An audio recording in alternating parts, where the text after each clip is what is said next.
1942. The entire world is at war. The Axis and the Allied forces are bombing non-stop. We are in the midst of the biggest conflict in history, a war which will cause almost 50 million deaths. In Rome, the Pope, Pius XII, is confined to his palace, far from the chaos of war. As the spiritual leader to hundreds of millions of Catholics around the world, he must guide the Church through one of the darkest periods of our history. Because 1,000 kilometers away, in Poland, Hitler has already begun carrying out his gruesome plan: the extermination of all Jews in Europe, whom he would gas to death in concentration camps, all carried out in top secret. And yet the Pope is well aware, as he is one of the most well-informed men on the planet. The world awaits any kind of grand gesture or speech condemning these atrocities. Sa seule arme, c'est la parole. La seule façon pour un pape de peser sur les événements, c'est de parler. But the Pope remains silent. Surely, in principle, Nazism and Catholicism are fundamentally opposed. C'est deux planètes complètement différentes. Si vous lisez Mein Kampf, vous comprenez qu'il y a quand même peu de points communs avec l'Évangile. Excluding their points in common with Hitler, the Catholic Church will find that. As early as the 1930s onwards, dozens of priests become Nazis. The Vatican will let it happen. The Church will even make a pact with the Führer by signing an international agreement. Pie XI a toujours dit, bien avant l'arrivée d'Hitler, qu'il signerait un concordat avec le diable en personne s'il fallait, si c'était nécessaire pour sauver les intérêts de l'Église.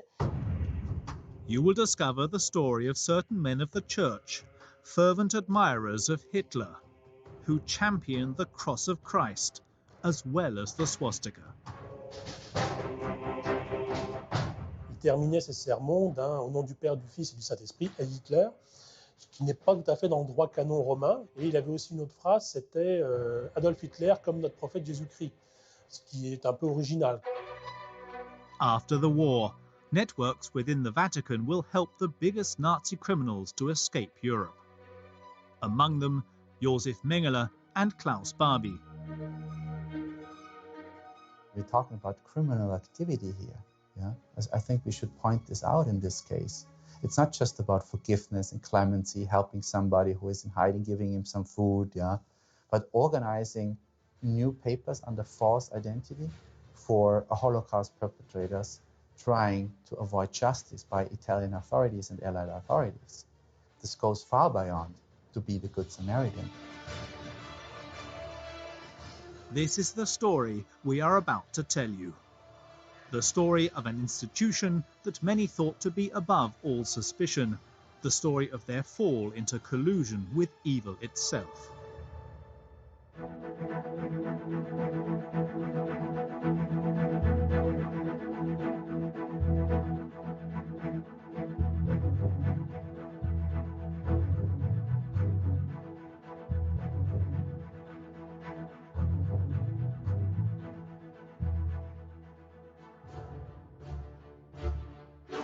All ambiguity of the links between the Vatican and Nazism had begun well before the Second World War.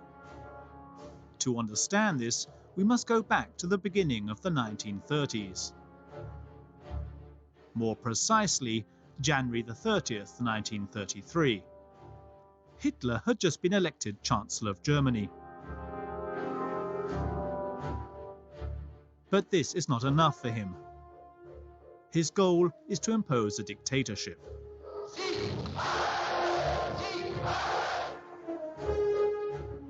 To accomplish this, Hitler must change the constitution, and to do that he must have 2/3 of the vote of the Reichstag representatives. His one hope is to have a political party, one that holds great power within the assembly. The Centrum, 100 or so centrist representatives, Catholic representatives. Die Hitler doit, s'il veut être un totalitaire, comme il le prétend, il doit rallier à son régime ce pilier de la société weimarienne que constituent les catholiques ou que constitue l'Église catholique. Parce qu'il a besoin de restaurer une forme d'unanimité sur laquelle va se construire le totalitarisme. But the problem is, in principle, that it would be impossible for the Church to give its voice to Hitler. Nazism and Catholicism are fundamentally opposed. L'évangile, c'est d'abord l'accueil de l'autre, aimez-vous les uns les autres, etc. C'est pas un appel au meurtre collectif et des appels guerriers au nom d'une nation qui serait une nation exceptionnelle entourée de sous-hommes. But more is needed to discourage Hitler. If he wants full powers, he must convince at all costs the Zentrum. Hitler va chercher à gagner les catholiques en multipliant des discours élogieux sur l'idée chrétienne. Il va promettre d'édifier son nouveau Reich, ce troisième Reich, sur des bases chrétiennes. But these fine words will not be enough to appease the German Catholics. However, everything is at stake. So here is the Führer's plan. It's not only the German Catholics that he needs to seduce, but their leader, the Pope himself. From the outset, this mission seems to be a lost cause, and yet we see that on the Vatican side, the idea will be rather welcomed.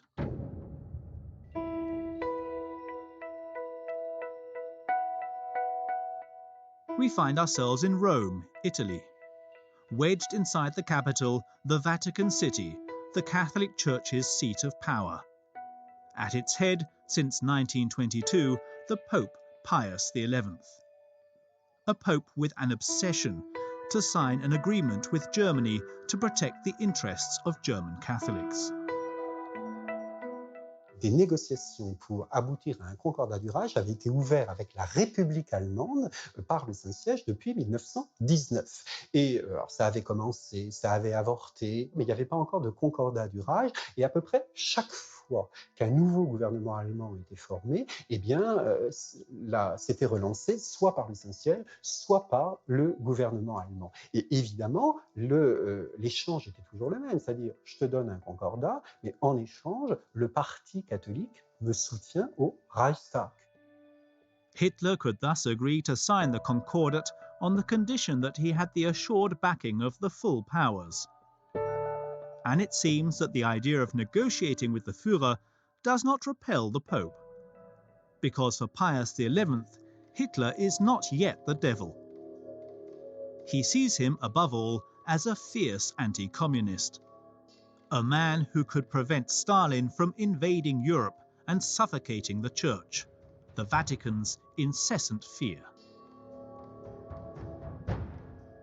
Quand Hitler arrive au pouvoir, Pie XI ne pense pas que ce soit nécessairement catastrophique et pour une part, par anticommunisme. N'oubliez pas, il arrive au pouvoir en 1933. 1933, c'est le moment où Staline saigne à blanc l'Ukraine. Ça fait des années que les bolcheviks sont au pouvoir. Ils ont anéanti le catholicisme en Russie, qui n'était pas grand-chose. Et vous voyez arriver Hitler débordant de déclarations d'anticommunisme. Le pape se dit pourquoi pas. Cet anticommunisme virulent d'Hitler va jouer un rôle dans les illusions que va nourrir le pape à l'égard d'Hitler.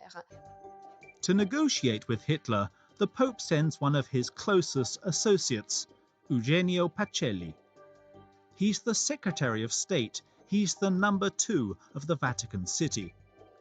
And the Pope had chosen him for this high-risk mission because he knows Germany very well. He was ambassador for the Vatican for 13 years, a strategic post. Vous imaginez à l'époque, au tout début des années 30, l'importance des relations entre le Saint-Siège, représenté par le nonce apostolique, le jeune Eugenio Pacelli, et l'Allemagne, qui est le plus important pays catholique du monde. But the Concordat is far from being signed.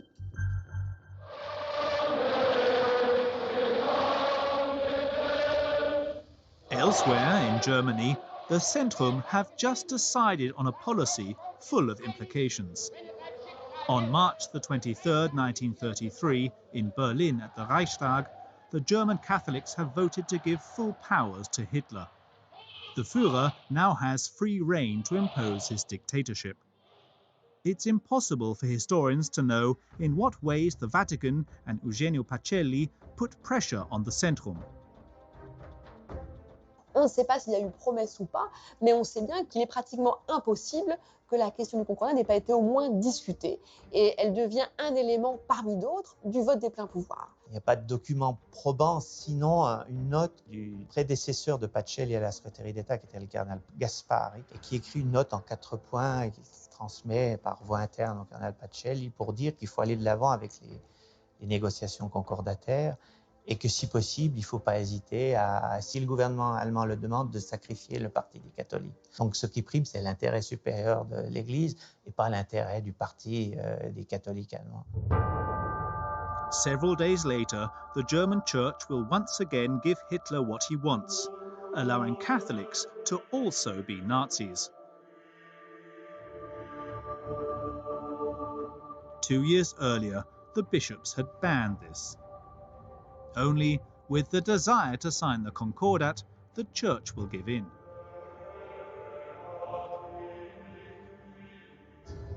From the 28th of March 1933, German Catholics can officially be Nazis.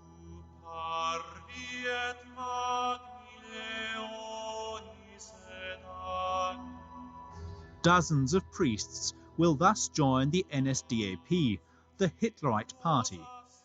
At the Vatican, no one can see anything left to say. Quite the contrary.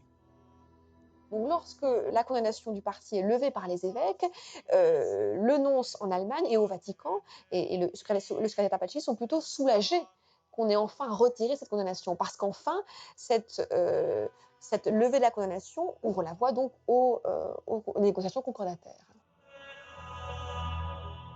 But will the Vatican really dare to sign an international agreement with the Nazis?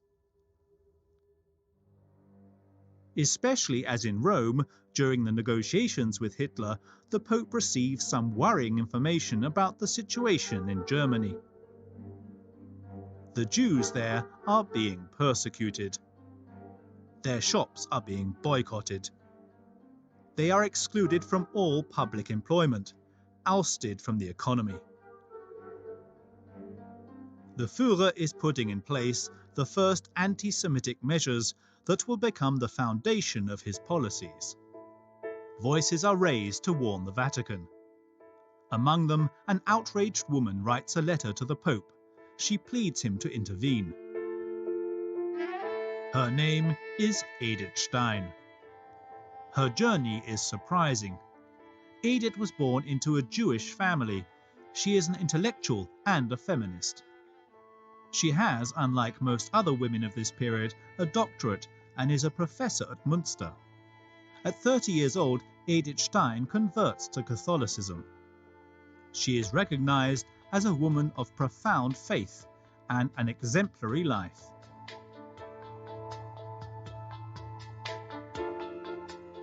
In April 1933, this is the beginning of her letter.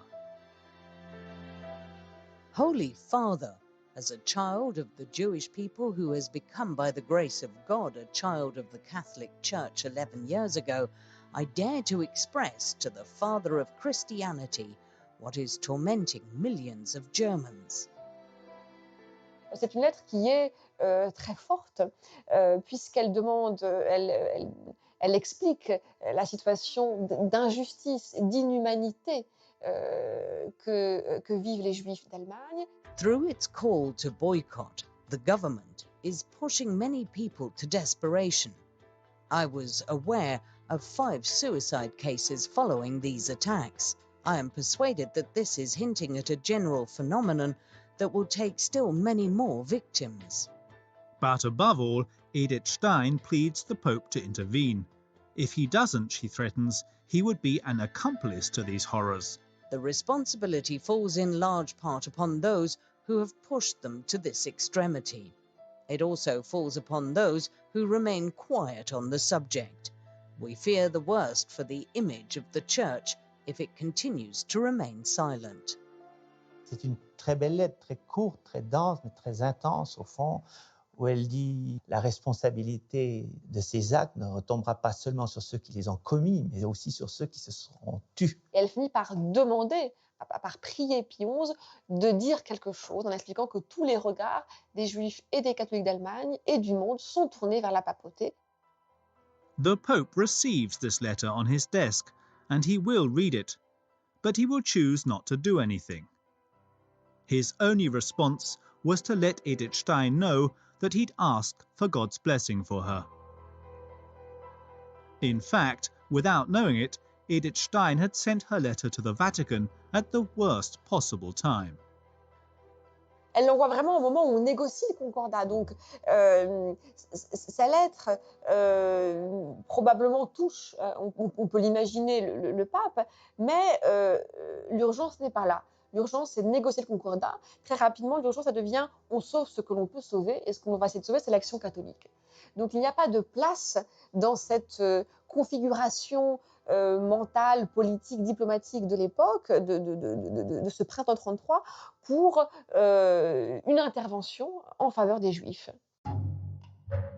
The Vatican will soon be reassured. Eugenio Pacelli was about to finalize this concordat that he so desired.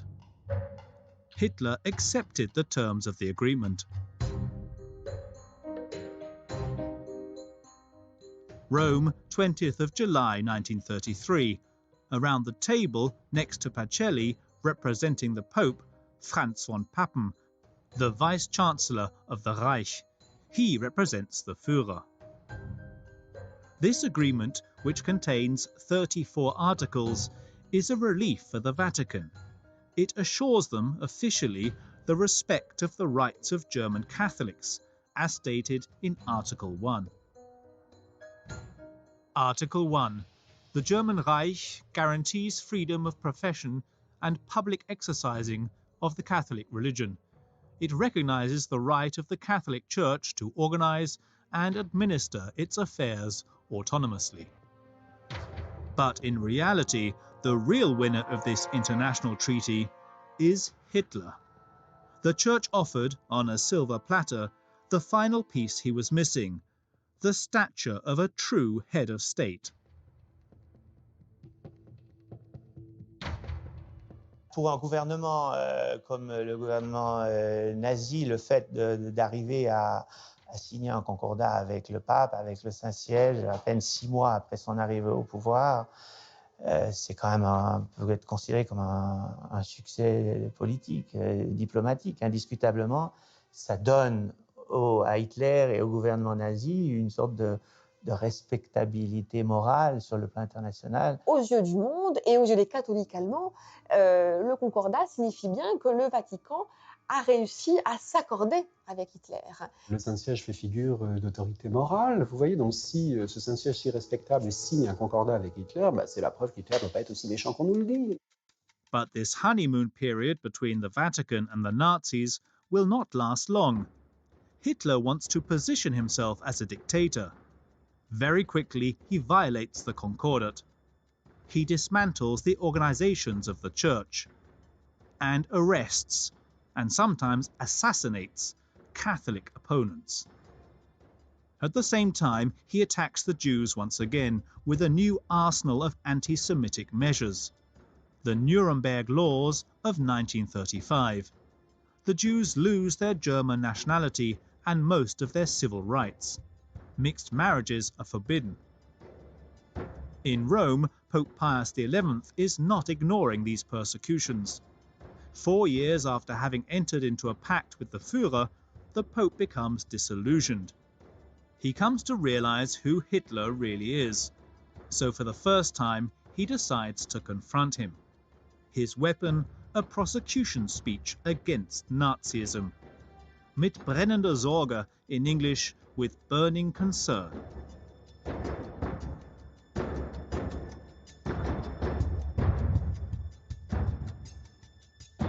Le fait même qu'en 1937, à un moment où il n'y a plus de liberté en Allemagne, une prise de parole publique hostile au nazisme, en soi est un acte qui est pratiquement révolutionnaire en 1937, parce qu'il n'y a plus, lorsqu'on ne peut plus écrire librement, lorsqu'on ne peut plus parler librement, lorsque quelqu'un ose dire une parole de vérité, en cela, elle met à mal le régime. This impactful text is prepared in utmost secrecy. The censorship of the Nazi regime is omnipresent. Il a fallu ruser, il y a eu des histoires incroyables. On a imprimé le texte en allemand dans des imprimeries allemandes, mais des petites imprimeries dans certaines régions où on était effectivement sûr que les amis catholiques du coin allaient jouer le jeu, dans un secret absolu. Les premiers exemplaires ont quitté Rome dans la valise ou dans la sacoche de prêtres qui étaient discrètement planqués dans un compartiment de train en espérant que personne n'allait fouiller ses affaires. C'est un vrai roman d'espionnage.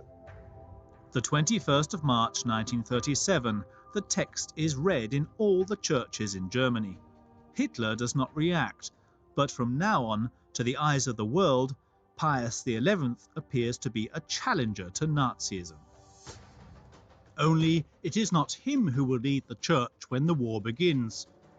Will then the Vatican dare to defy Hitler and play its role as defender of humanity while an entire people get exterminated?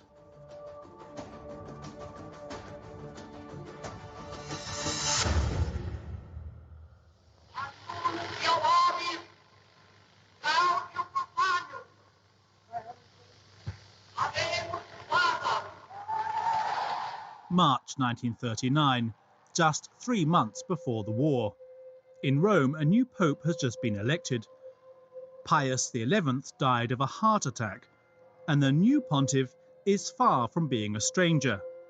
He has chosen the name Pius XII. In reality, his name is Eugenio Pacelli, the Vatican's former number 2. This man's entrance into power will mark a halt in the political battle of his predecessor against Hitler, because Pius XII himself is a man that is far more careful. D'un côté, il est vrai que l'on élit le bras droit de Pie XI, celui qui a donc fait avec Pie XI toute la politique du Saint-Siège durant toutes les années 30. D'un autre côté, on sait aussi que Pacelli a un caractère assez différent d'Achille Ratti, de Pie XI, qu'il a un tempérament beaucoup moins autoritaire, ou en tout cas qu'il n'est pas du genre à taper du poing sur la table comme le faisait Pie XI. Foncièrement, c'est un diplomate, donc il croit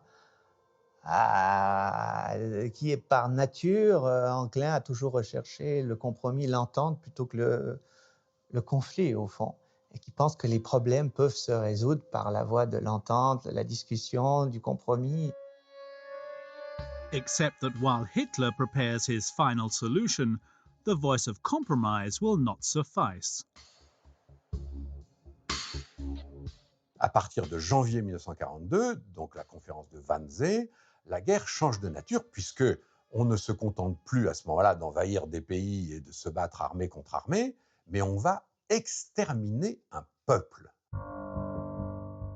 To accomplish this, Hitler puts in place a true industrial process.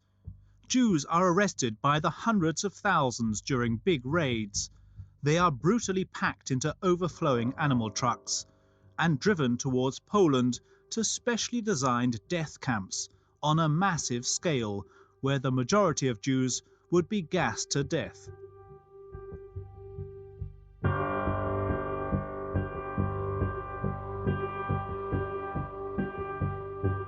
This genocide had to take place in top secret. In principle, it was impossible for the Pope to know about these atrocities committed by the Nazis. Except in reality, Pius XII will very soon know. Because the Church, omnipresent in Europe, is a vast network of information. Wherever there is a Catholic, there is a potential spy in the service of the Vatican. Il a d'abord le réseau de ses ambassadeurs à Paris, à Munich, à Berlin, à Madrid. Il a des ambassadeurs, donc il est déjà très bien informé par ses ambassades. Et puis surtout, il a le réseau des évêques. Ces évêques sont forcément une mine d'informations exceptionnelle. Et puis ajouter les catholiques eux-mêmes qui sont très très bien informés sur ce qui se passe chez eux. Donc voilà 3 sources d'information. La source diplomatique, la source épiscopale et la source, je dirais, pastorale, qui font que le pape, en effet, est probablement le dirigeant le mieux informé de l'époque. Et donc, il y a une masse d'informations qui arrive. Donc, on commence quand même à percevoir qu'il se passe quelque chose de monstrueux à l'Est, sans toutefois en avoir la preuve formelle. But this official proof the Pope will very soon receive. Like in March 1942, with this report coming from the Jewish World Congress. In this report is a highly detailed index of the exterminations, country by country. The exact figures given show 92,000 Bessarabian Jews executed by the Nazis.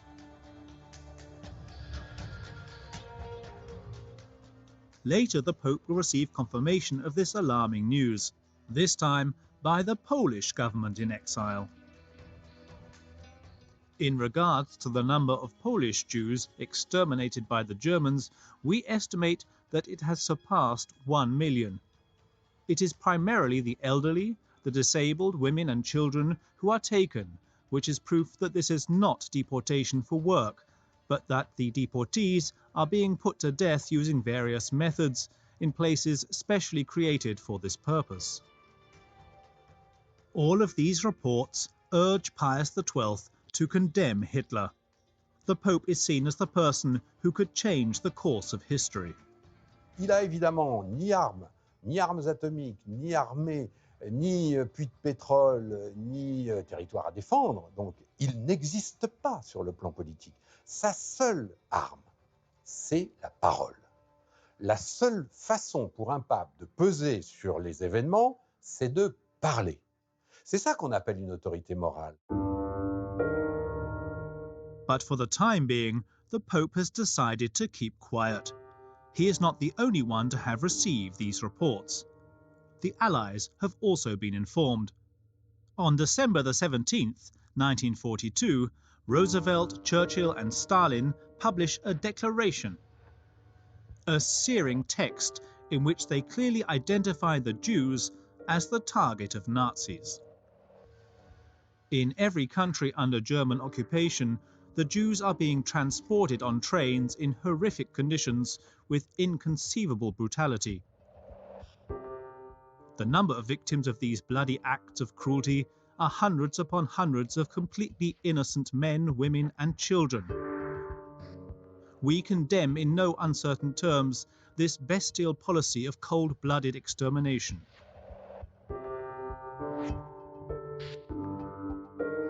Now that the whole world knows, the Pope no longer has a choice. He must speak. A severe, unequivocal condemnation is expected. On the 24th of December 1942, as the Sovereign Pontiff begins his traditional Christmas speech, an entire people is waiting. But they are going to be disappointed, as Pope Pius XII barely speaks on the matter at all. In a lengthy speech of over an hour, the issues of the Jews is addressed in one single sentence, during which he does not even specifically name them. He simply alludes to the solo per ragioni di nazionalità o di stirpe sono destinate alla morte o ad un progressivo deperimento. Il ne prononce pas le mot juif dans son radiomessage, ce qui évidemment aujourd'hui paraît étrange et lui a valu bien sûr des reproches. Les Juifs auraient souhaité une dénonciation solennelle et retentissante du génocide et qu'ils ne l'ont pas obtenu. Ce silence restera à jamais. So how to explain this silence? A silence that, once again, threw a dark veil over the Vatican. Pius XII would have been nervous about retaliation, because in Holland, a few months earlier, in July 1942, the public condemnation of Nazism by a group of bishops had devastating effects. Les évêques hollandais ont publié une lettre pastorale, vous voyez, qui dénonçait le sort fait aux Hollandais juifs, vous voyez, en disant qu'il y avait là une persécution, que c'était inadmissible. Et en fait, la réaction allemande a été limpide. Jusqu'à cette date-là, les Juifs baptisés, les Juifs chrétiens, étaient exemptés de la déportation.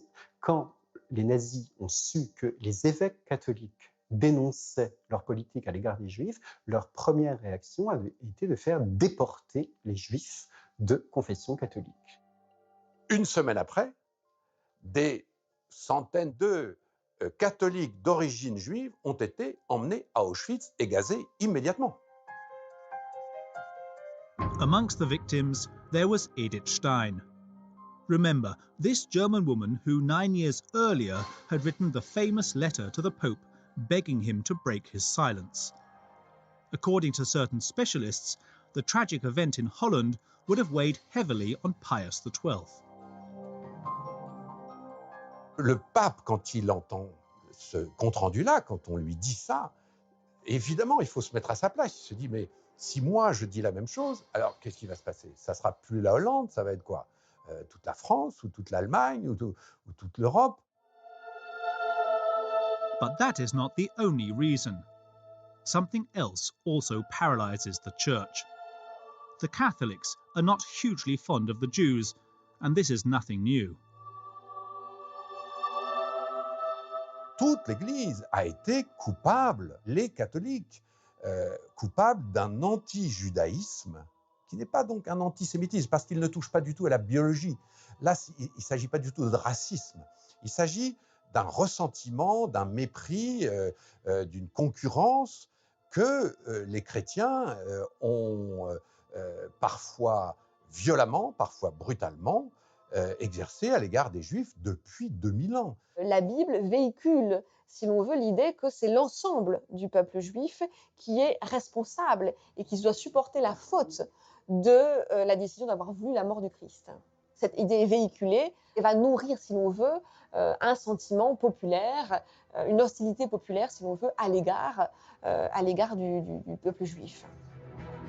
This contempt, this anti-Judaism, the Jews will pay the price for this once again a few months later.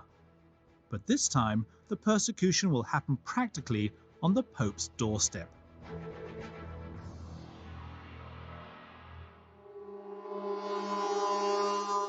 We're in the Jewish ghetto in Rome, in the western part of the city.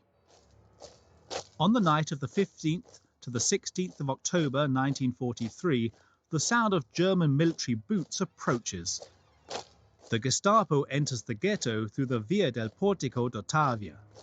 They arrest 1,259 people, 200 of whom are children. The majority of those are deported to Auschwitz and will be gassed. Only 15 people will survive. Pius XII, yet again, keeps quiet. No public condemnation. No symbolic gesture of compassion. Ce qui peut être davantage reproché à Pie XII, c'est le fait d'être resté chez lui au Vatican au moment de la rafle des Juifs de Rome. Alors ça ne l'a pas empêché d'essayer de prendre position, d'essayer de négocier avec les autorités allemandes, de réclamer que cesse cette rafle. Mais il n'est pas sorti du Vatican pour descendre dans le ghetto comme il l'a fait lorsqu'il est descendu dans le quartier de San Lorenzo, qui est le quartier qui est bombardé par les Alliés. 3 months before the rounding up of the Jewish ghetto, Rome was bombed, causing 1,600 deaths. At that moment, Pius XII rushed to the centre of the crowds to comfort the Romans, the majority of whom were Catholic. Il faudra beaucoup de temps pour que le Vatican comprenne qu'il ne peut pas intervenir que pour les seuls catholiques, mais qu'il doit intervenir aussi pour le genre humain. Of course, the Pope hid hundreds of Jews, even inside his own private residences. But he would not publicly speak out to encourage his flock to follow suit. However, in Rome, more than 4,000 Jews were hidden in convents and monasteries. Risking their lives, Catholics allowed entire families to be saved. In other words, Many believers did not wait for a message from Pius XII. They acted on their own conscience. Il me semble que l'échec de Pie XII, c'est à ce niveau-là qu'il s'est joué, parce qu'il n'a pas su, justement, inventer le geste ou le mode de parole qui, dans l'Europe du temps, aurait eu de l'importance. The problem is that in the absence of a clear course of action from their spiritual leader, other Catholics then chose the dark side, and this led to mistakes and misconduct.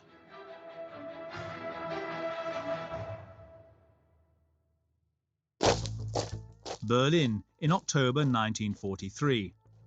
Today, a new issue of the biggest Nazi propaganda magazine is being released.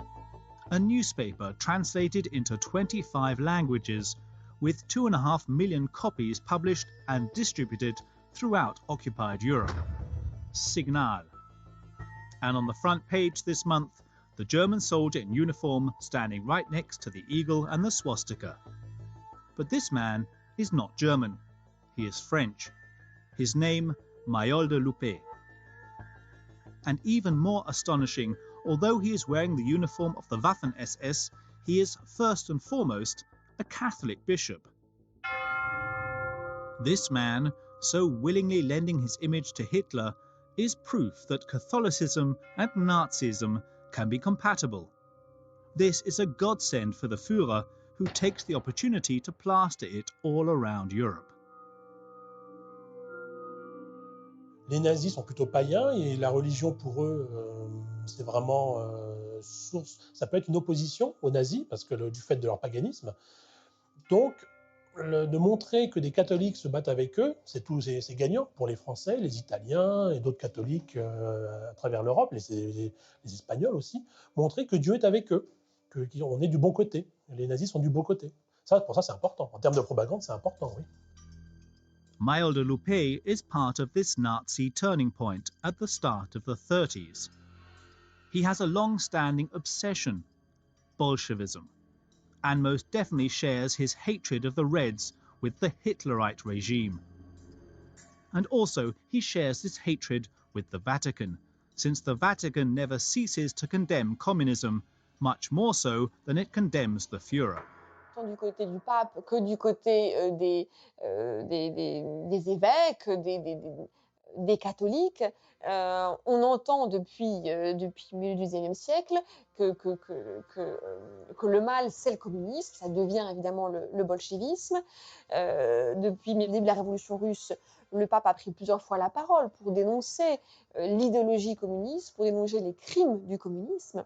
Donc, il est évident que cet anticommunisme, nourri par les événements eux-mêmes, va certainement jouer un rôle dans l'attirance de certains pour le nazisme, qui se pose comme un parti anticommuniste. Except Mayol de Loupé will not just be attracted by Nazism.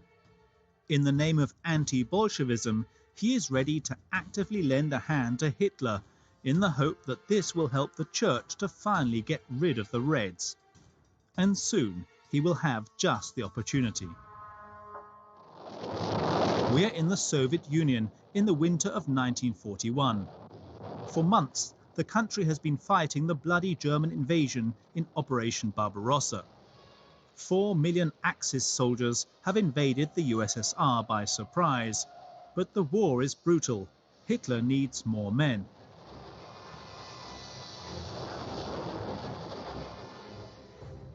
He is recruiting from all over the occupied territories, but the French are unwilling. The Führer must find them a solution. L'intérêt de l'armée allemande, c'est que tout se passe bien. Et comme elle sait que pour des Français, être sous uniforme allemand, ça pose un problème quand même. C'est pour ça qu'ils embauchent Mayol de Loupé. C'est pour atténuer les problèmes. Et puis pour servir de recruteur aussi, de dire voilà, moi je suis prêtre, j'y vais en grand uniforme, pourquoi pas vous, ayez confiance en moi. Donc comme ce sont souvent des milieux catholiques et un peu réactionnaires, ils font confiance à monsieur le curé.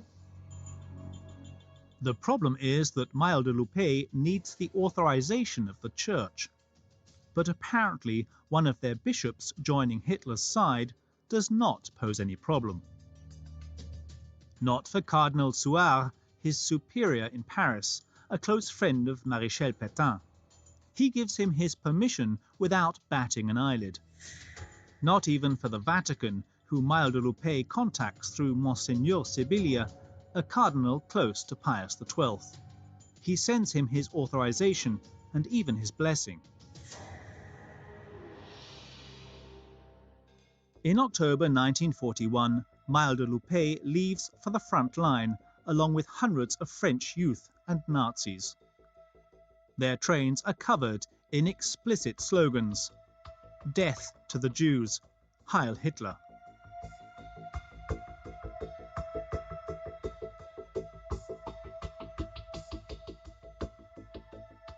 At nearly 70 years old, the new crusader finds himself as a military chaplain on the Russian plains.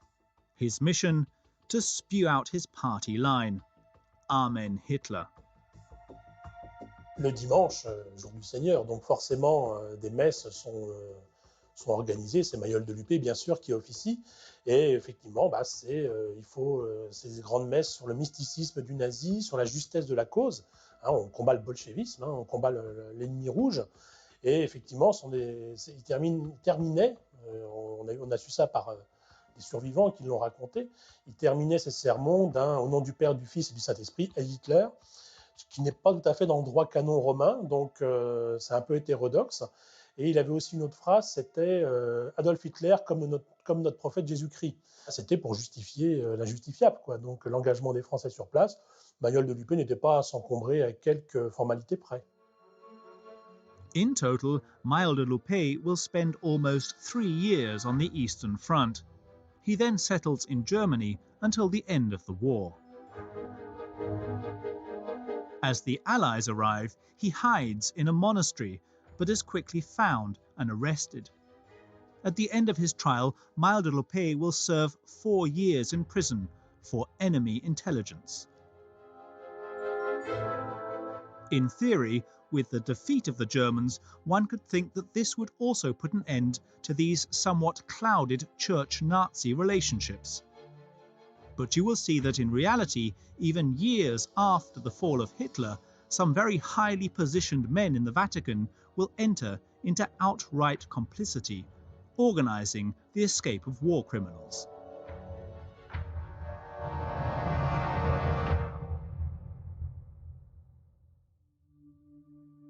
We return to Rome. The war is over. The Italians too have discovered the unbearable images of the millions of victims of the just liberated extermination camps. There is utter disbelief.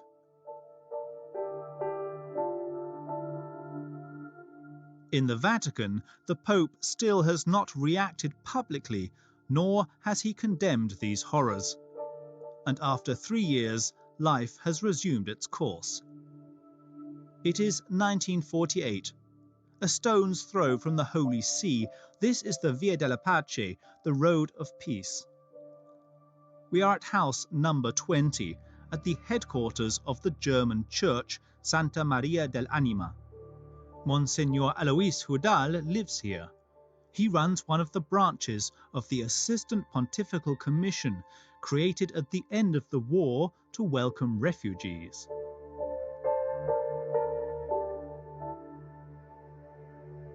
They wanted to help. They saw the millions of Europeans on the road, on the street, homeless, displaced persons, survivors of the Holocaust. It was very chaotic and very difficult situation in Europe in those years. About more than 20 million people homeless and on the streets. It was a massive problem. And so the Catholic Church, the Vatican, the Pope himself realized we want to do something as well. We want to help these people. And so, on this day, Alois Hudal hears a knock at the door. It's a refugee coming to ask for aid. His name is Franz Stangl. But this man is by no means a refugee like the others. He has the blood of hundreds of thousands of Jews on his hands. criminal career really started out when he was involved in the so-called euthanasia killings in Austria. And then he was transferred from a euthanasia killing center to Treblinka extermination camp in Nazi-occupied Poland, where he became the commandant of Treblinka. And in Treblinka, between 1942 and 1943, 1 million people were murdered. And he was one of the main perpetrators of this crime. After the war, Stangl is arrested and imprisoned in Austria. The law is preparing to judge him, and he knows he faces a heavy sentence. So he escapes in May 1948. And so begins his 1,000-kilometer journey, destination Rome. Stangl has heard that inside the Vatican there is a network that could help him flee Europe. They have even given him a contact, the famous Alois Hudal. He came to Rome and he knew he had to somehow find this Bishop Hudal. Yeah? He had no real idea where exactly he is, or he didn't even know the correct spelling of his name. And poor coincidence, he ran into a former comrade, a former SS man that he knew in Rome on the bridge. And asked, "What are you doing here? What a coincidence." "Yeah, I'm looking for Hudal. I'm on the way to Hudal." And the former SS man could describe him, could tell him how to find Hudal in the Santa Maria dell'Anima. In other words, at the Santa Maria dell'Anima church, Hudal not only helps the poor and destitute, he also deals with Nazi criminals and does so with full knowledge of the situation. Hudal savait. Hudal s'abrite aussi derrière son rôle de prélat, de prêtre allemand pour dire « mais moi, je ne peux pas faire le tri entre les bons et les mauvais, il faut que je les aide, ils viennent chez moi, ils me demandent de l'aide, donc je demande de l'aide ». He knew that Stangl was a mass murderer and a Holocaust perpetrator who killed hundreds of thousands of people. It should be said that the Bishop Hudal is also an admirer of the Nazi regime. Hudal a toujours été pro-nazi, en tout cas un allié des nazis. Il a toujours pensé qu'il faisait le lien entre les nazis et les chrétiens allemands. Alors il s'abrite derrière cette bonne volonté-là pour cacher ce qui était en réalité de la complicité avec des criminels de guerre. Hudal's speciality is supplying passports for war criminals so that they can get out of Europe. And Stangl is in great need of this service. It is in the name of the Vatican and with the help of the Holy See that Hudal will proceed. This here is proof of the document that was procured for him. It is a letter written by the Pontifical Commission with the Vatican coat of arms as a header. It is dated the 17th of August 1948. He is asked to kindly deliver the passport to the following person, Stangl. The request is addressed to the International Red Cross. At the time, Europe is in such chaos that it is the Red Cross who is entrusted with the task of providing passports to refugees who wish to emigrate. But to ensure success, what could be better than a letter like this, with the guarantee of the Vatican? We know from witnesses, from former officials of the Red Cross in Rome, that priests and Hudal himself asked personally, or went there himself, to ask for travel documents from the Red Cross for a number of people that he wants to help. And of course, in those cases, the officials could not say no. How could they refuse the application of a bishop, of a Catholic bishop in Rome? That's impossible. The result, a few weeks later, Hudal hands Franz Stangl his passport. It is his guarantee that he will be able to escape justice. However, this war criminal doesn't celebrate, because he was bothered by one small detail. The papers were not really issued under a false name. They are issued for a certain Paul Stangl. So the middle name was turned into the first name, Stangl protested. He told the bishop, "You made a mistake. Somebody made a mistake. Maybe the Red Cross or you, because my name is not Paul Stangl, my name is Franz Stangl." And Bishop Hudal told him, "Don't worry, it's better to let sleeping dogs lie, because you realize you're wanted as a war criminal. It's better to be Paul Stangl than Franz Stangl, because they're looking for Franz Stangl." But they would not find him, as the former Nazi left Europe and headed to Syria to start a new life. He would not be found for another 20 years in Brazil, and there he will finally be condemned to lifetime in prison. But Hudal did not just help one war criminal. Numerous others also passed through this Vatican network. Amongst them, the most wanted in Europe, such as Adolf Eichmann, the lead organizer of the death camps, Dr. Mengele, the head doctor of Auschwitz, and Klaus Barbie, the butcher of Lyon. Was Pope Pius XII aware of his bishop's schemes? Impossible to know, as the Vatican refuses even today to declassify their records. On the other hand, one report is unequivocal. It is dated back to 1947 and comes from the American Secret Service. Its author, Vincent LaVista. He did a very good job. He looked into all these structures. He figured out how these people come to Italy over the mountains, through Tyrol very often, on the Austrian-Italian border, and then how they stayed in monasteries, how some of them had contacts to former Nazis there or former fascists there, and then how they get to Genoa or to Rome. And what he discovered was that at the heart of the Vatican, there were numerous members suspected of being involved in the escape of war criminals. 22 in total, many of them bishops. And in very first place is written Monsignor Hudal.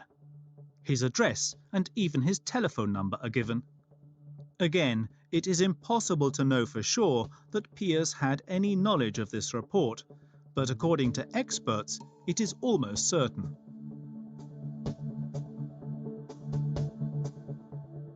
Un rapport comme ça va évidemment sur le bureau du secrétaire d'État, qui est le Premier ministre du pape. Sauf qu'à cette époque, il n'y a pas de secrétaire d'État, puisque le secrétaire d'État est mort en 1944 et Pie XII n'a pas voulu le remplacer. Pie XII disait, au fond, le secrétaire d'État, c'est moi. À partir de cette boutade du pape lui-même, on peut considérer qu'un rapport important comme celui-là est arrivé sur son bureau. Alors, qu'en a-t-il fait? L'a-t-il lu? L'a-t-il confié à des gens? Qui saura jamais?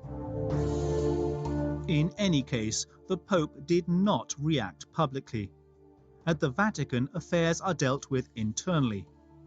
Alois Hudal would resign 5 years later, in 1952. Even today, Pius XII is shamed for his silence. All of it. His silence during the genocide, but also his refusal to speak out after the war, and to explain himself when he no longer needed to be in fear of retaliation. It would not be until his death in 1958 that the people would finally hear his regrets. This is how his will opens. Have mercy on me, Lord, and grant me your forgiveness. The knowledge of my weaknesses, failures, and sins committed during such a long pontificate, in such terrible times, has revealed my shortfallings and my disgrace. I humbly ask forgiveness of all those I have offended, wronged, and outraged.